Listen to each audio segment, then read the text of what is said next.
दोस्तों, एक ऐसी खबर सामने आई है जिसे सुनकर हर कोई हैरान है। असल में बीजेपी के फायर ब्रांड नेता गिरिराज सिंह के दामाद को पीएम मोदी के क्षेत्र में पुलिस ने पीट दिया। जी हां, सही सुन रहे हैं आप। पीएम मोदी के संसदीय क्षेत्र वाराणसी में बीजेपी के नेता गिरिराज के दामाद को पुलिस ने पीट दिया।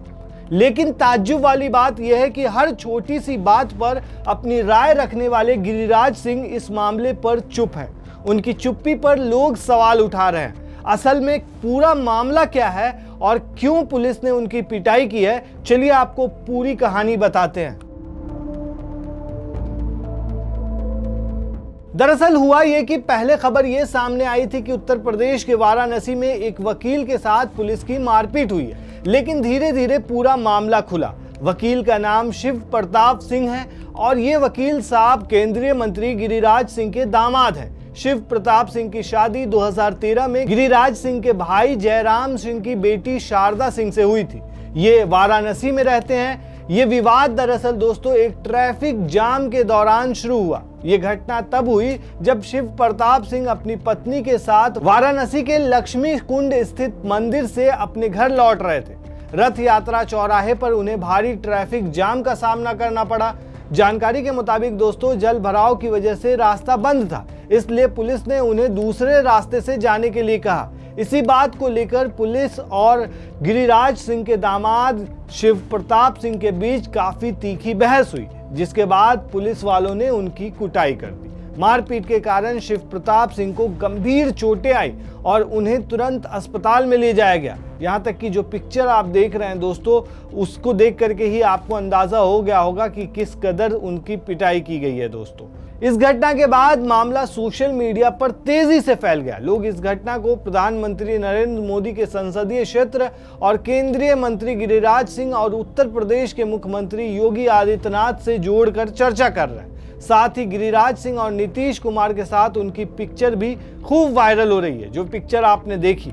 इसी पारिवारिक संबंध की वजह से ये मामला राजनीतिक और सामाजिक दोनों ही जगह पर चर्चा का विषय बना हुआ है। इस घटना के बाद बेगूसराय में भी काफी हलचल है दोस्तों, क्योंकि गिरिराज सिंह इसी क्षेत्र से सांसद हैं और इसी साल चुनाव होने वाले हैं बिहार के अंदर में। वहीं दोस्तों सोशल मीडिया पर भी लोग सवाल उठा रहे हैं। एक शख्स ने लिखा कि केंद्रीय मंत्री गिरिराज सिंह के दामाद और वकील शिव प्रताप सिंह को वाराणसी पुलिस ने कूट दिया। एक और सोशल मीडिया यूजर ने लिखा कि अपने दामाद की कुटाई पर किसी इंसान का खामोश रहना, वो भी केंद्रीय मंत्री गिरिराज सिंह के दामाद और वकील शिव प्रताप सिंह का, बड़े राजनीतिक संकेत देता है। वैसे कुछ कहा नहीं जा सकता है नेताओं के प्लान का और सोच का, किस नजरिए से किस चीज को क्या रंग देते हैं राजनीति के लिए, वो तो वक्त ही बता सकता है। दोस्तों उसके बाद तीसरे यूजर ने तंज करते हुए क्या लिखा वो देखिए। ये तो वही दामाद हैं जिनकी शादी बहुत ही धूमधाम से की गई थी, जिसमें बहुत ही बड़े लोगों ने शिरकत की थी। क्या ये समझा जाए बीजेपी के मंत्री जी का अब दबदबा नहीं रहा? क्या ये समझे कि जो चला गया उसका बीजेपी कुछ नहीं होता? इसका उदाहरण कुछ समय पहले विजय रूपानी जी के वाक्य से जोड़कर देख सकते हैं। दोस्तों चलते चलते चलिए आपको बता देते हैं विजय रूपानी का क्या मामला था जो ये यूजर कहना चाह रहे हैं। दरअसल विजय रूपानी की मौत 12 जून 2025 को अहमदाबाद एयर इंडिया विमान दुर्घटना में हुई थी। विजय रूपानी के अंतिम संस्कार पर तकरीबन 25 लाख रुपए का खर्च आया था, लेकिन भारतीय जनता पार्टी ने इस खर्च को वहन करने से इनकार कर दिया। रूपानी के परिवार को खुद ये राशि चुकानी पड़ी थी। इस घटना ने राजनीतिक हलकों में हलचल मचा दी थी, खासकर क्योंकि रूपानी बीजेपी के एक वफादार नेता थे और उनके अंतिम संस्कार में केंद्रीय गृह मंत्री अमित शाह जैसे वरिष्ठ नेता भी शामिल हुए थे। दोस्तों 26 जून 2025 को उनका अंतिम संस्कार उनके गृह नगर राजकोट में हुआ था। ये एक भव्य समारोह था जिसमें गार्ड ऑफ ऑनर दिया गया। हजारों लोग श्रद्धांजलि देने आए, जिसमें स्थानीय नागरिक, पार्टी कार्यकर्ता और नेता शामिल थे। केंद्रीय गृह मंत्री अमित शाह, गुजरात मुख्यमंत्री भूपेंद्र पटेल, केंद्रीय जल शक्ति मंत्री CR पाटिल और कई वरिष्ठ नेता मौजूद थे। अंतिम यात्रा में फूलों की सजावट, तंबू और दूसरी व्यवस्थाएं की गई थी, जो एक पूर्व CM के सम्मान के अनुरूप थी, जो होना भी चाहिए। अंतिम संस्कार के दौरान अमित शाह ने परिवार के साथ 4-5 घंटे भी बिताए थे और सभी रस्में पूरी होने तक रुके भी थे। दोस्तों PM मोदी ने पहले ही परिवार से मिलकर शोक व्यक्त भी किया था।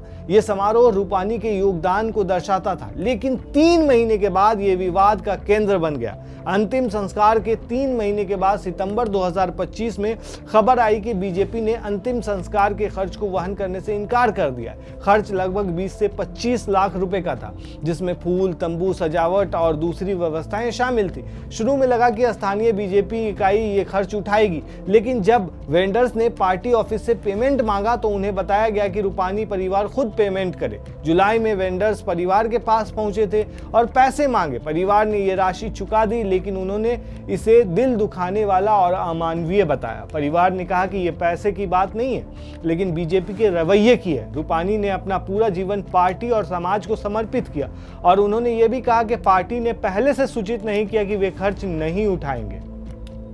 दोस्तों, ये खबर दैनिक भास्कर से शुरू हुई थी और उसके बाद फिर दूसरी मीडिया में ये खबर फैली थी। आप क्या कहते हैं दोस्तों इस पूरे मामले पर? हमें कमेंट में जरूर बताएं।